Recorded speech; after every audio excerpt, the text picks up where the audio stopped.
Very good morning to all students. In complex analysis, we already discussed in this chapter 10 Cauchy residue theorem, argument principle. ये important topic है इस chapter के. Argument principle, zeros and poles of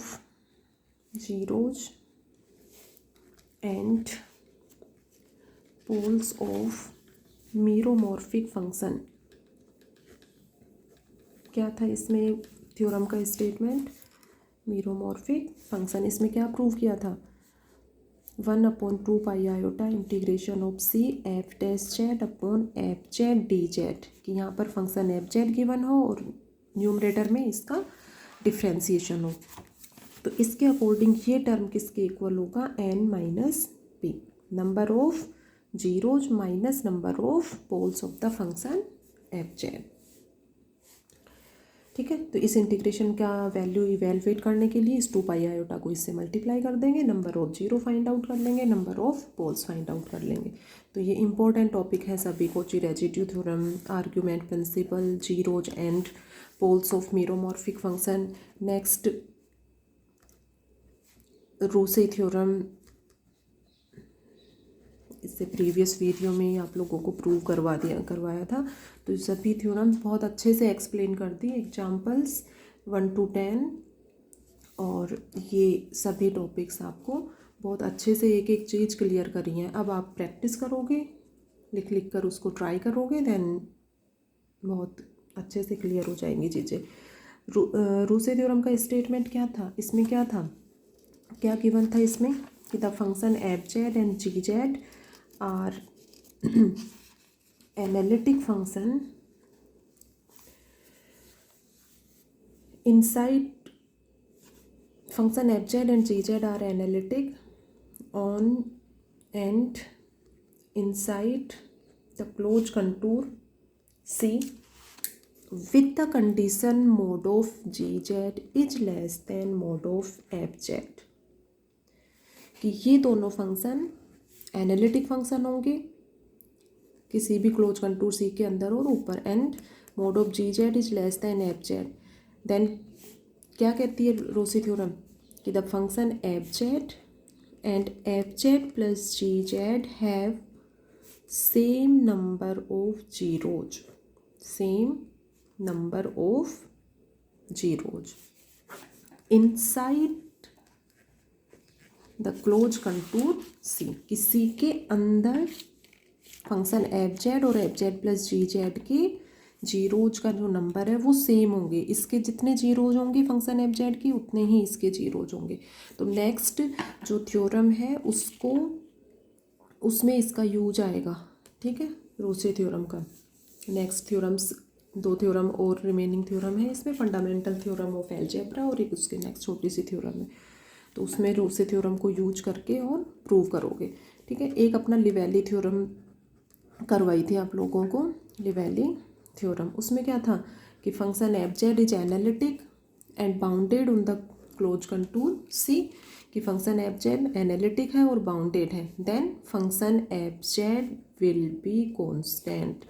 function F Z analytic है और साथ में bounded भी है, तो उस केस में लिवेली थ्योरम के according function F Z will be constant. Function F z जो है वो कॉन्स्टेंट होगा. तो next we will prove the theorem, fundamental theorem of algebra. Very important theorem है. तो नेक्स्ट अपना इम्पोर्टेंट टॉपिक है फंडामेंटल थ्योरम ऑफ अलजेब्रा. छोटा सा स्टेटमेंट है, every polynomial of degree N is greater than equal to 1 has at least 1 root, कि कोई भी पोलिनोमियल दिया हुआ है जिसकी डिग्री 1 है या 1 से ग्रेटर है, जैसे ax² plus bx plus c, किस पावर का पोलिनोमियल है? ये 2 पावर का. तो इसमें जो भी वेरिएबल आ रहा है वो मैक्सिमम किस पावर में आ रहा है वो देख लो, उतने ही पावर का पोलिनोमियल हो जाएगा. जैसे ये 2 पावर का पोलिनोमियल है. ठीक है, जैसे इसकी बात करें a0 plus a1z plus a2z² plus and so on an z is to the power n.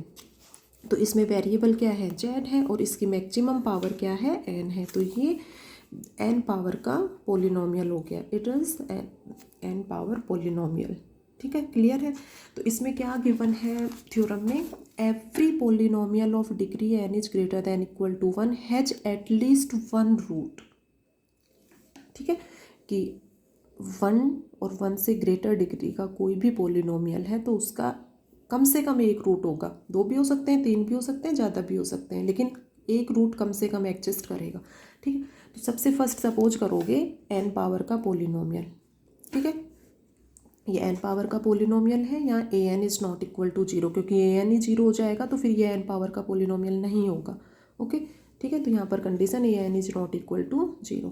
Late P Z equal to A0 plus A1Z plus A2Z square plus and so on A N Z की power N be any polynomial of degree N. अब इस theorem को contradiction से prove करोगे।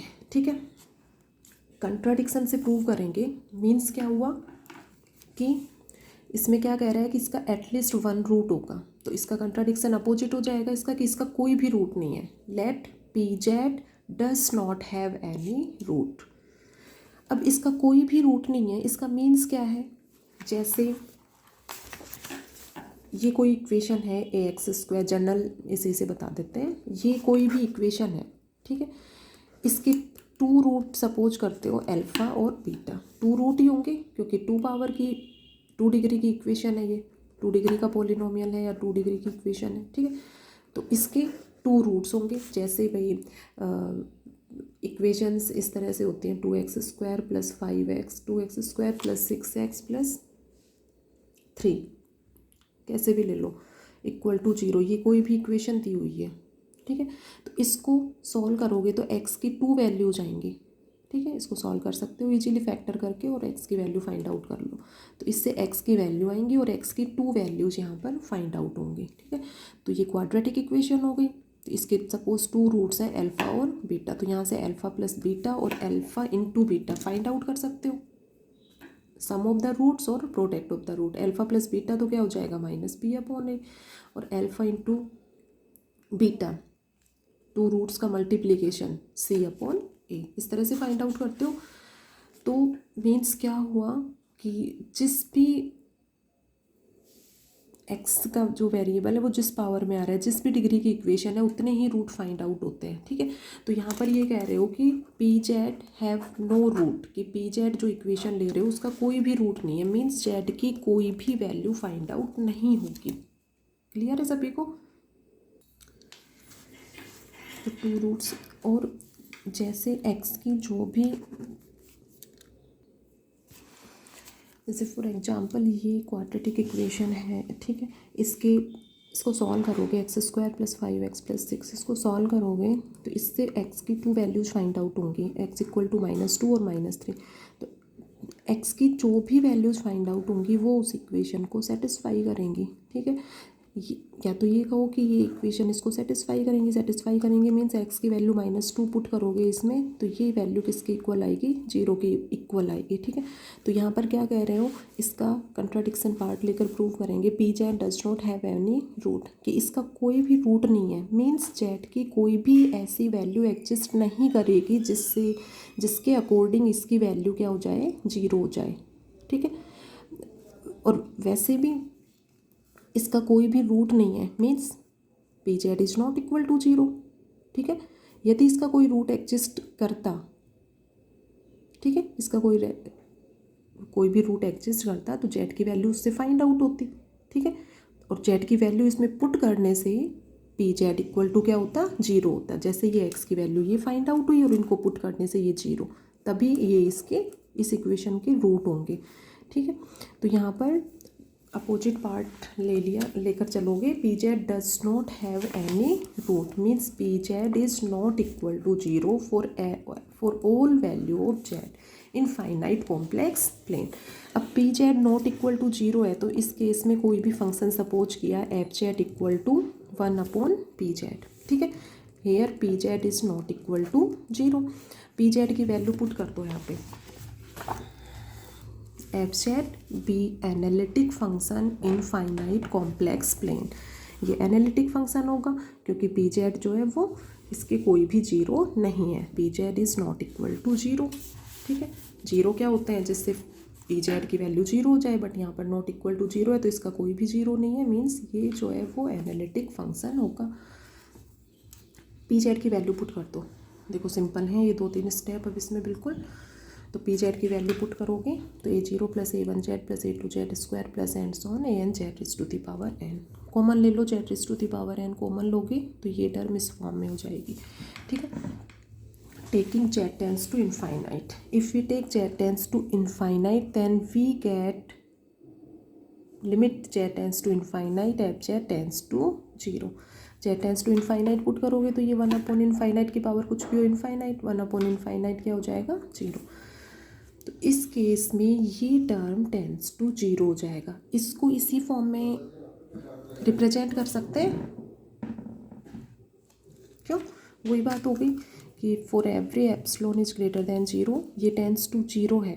ठीक है, तो mod of F z minus zero is less than epsilon, epsilon tends to zero के केस में ये मोड ऑफ एफ जेड क्या हो जाएगा, जीरो की ओर टेंड होगा। ठीक है, तो इसी स्टेप को इस फॉर्म में यहाँ पर रिप्रेजेंट किया है कि for every epsilon is greater than zero there exist delta is greater than zero such that mode of F z minus zero is less than epsilon for all mod of z minus naught is greater than delta. यहाँ ये condition क्यों नहीं ले रहे हैं, mod of z minus naught is less than equal to delta, क्योंकि z tends to infinite आ रहा है। ठीक है, जेड टेंस टू इनफाइनाइट के केस में कंडीशन अपनी फाइंड आउट हुई थी, तो इस केस में इनफाइनाइट क्या होगा, इज लेस देन डेल्टा। ये पॉसिबल नहीं है क्योंकि, ठीक है, क्योंकि इनफाइनाइट लेस नहीं होगा। ठीक है, क्योंकि delta is greater than zero है यहाँ पर। तो इस केस में यहाँ पर क्या लोगे कि इस condition mod of z minus zero is greater than delta के लिए mod of F z minus zero is less than epsilon. ठीक है, तो जेड टेंस टू इनफाइनाइट के केस में limit z tends to infinite f z tends to zero होगा, और इसी को mod of z f z minus zero is less than epsilon for all z minus zero is greater than delta.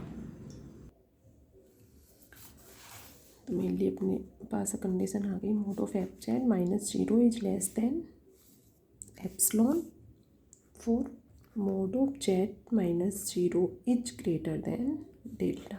ठीक है, अब function F Z analytic function है। ठीक है, f Z is analytic function, क्योंकि एफ जेड इक्वल टू क्या suppose किया है 1 अपॉन पी जेड, और p Z is not equal to zero, ये जीरो नहीं है, means F Z is analytic function for every value of Z. अब ये एनालिटिक फंक्शन है देन डिफरेंशिएबल फंक्शन होंगे, डिफरेंशिएबल फंक्शन होगा, और डिफरेंशिएबल फंक्शन है मीन्स कंटिन्यूस फंक्शन होगा। ठीक है, कंटिन्यूस फंक्शन होगा तो यहाँ पर कंटिन्यूस फंक्शन की डेफिनेशन यूज करोगे, तो function F Z is continuous on mod of Z is less than equal to delta, since F Z is entire और analytic function, mod of Z is less than equal to delta, क्योंकि वही close contour सी के अंदर और ऊपर, तो उसके according जैसे रेडियस डेल्टा लें तो less than equal to delta के लिए यहाँ इसको कंटिन्यूस फंक्शन को डिफाइन करोगे। अब कंटिन्यूस फंक्शन है मीन्स बाउंडेड फंक्शन होगा, because every continuous function is bounded function. Real में ये थ्योरम आप लोगों ने पढ़ी हुई है। मीन्स क्या हुआ यहाँ पर कि every continuous function is bounded function. ठीक है, यहाँ पर ये ध्यान रखना है कि ये जो है ये तो mod of Z is greater than delta के लिए डिफाइन करोगे, और ये simple definition mod of Z is less than equal to delta इसी के लिए डेफिनेशन देते हो। तो बाउंडेड फंक्शन है means mod of F Z is less than equal to K for all mod of Z is less than equal to delta. तो ये condition आ गई। तो यहाँ से इन दोनों कंडीशंस के according mod of F Z is less than epsilon, यहाँ mod of F Z is less than equal to K. तो यहाँ पर सपोज करेंगे let capital M equal to maximum of epsilon and K for all Z. ठीक है, capital M जो है वो इनकी मैक्सिमम वैल्यू है। तो इसके अकॉर्डिंग क्या फाइंड आउट हो जाएगा, mod of F Z is less than equal to M.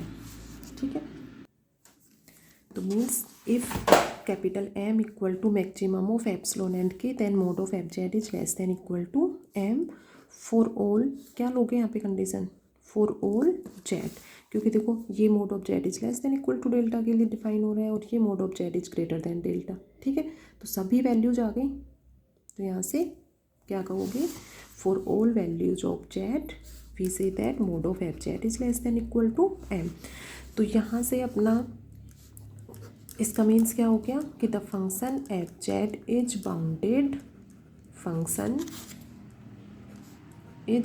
Function for every value of Z, या F Z is bounded function for any finite complex plane. ठीक है, सभी जेड की वैल्यूज के लिए मीन्स फाइनाइट कॉम्प्लेक्स प्लेन की यहाँ पर बात हो रही है। तो means F Z is analytic function और F Z is bounded function, दोनों चीज़ें क्लियर हो गई यहाँ पर। तो function F Z bounded function है और एनालिटिक फंक्शन है। Then we use here Liouville theorem.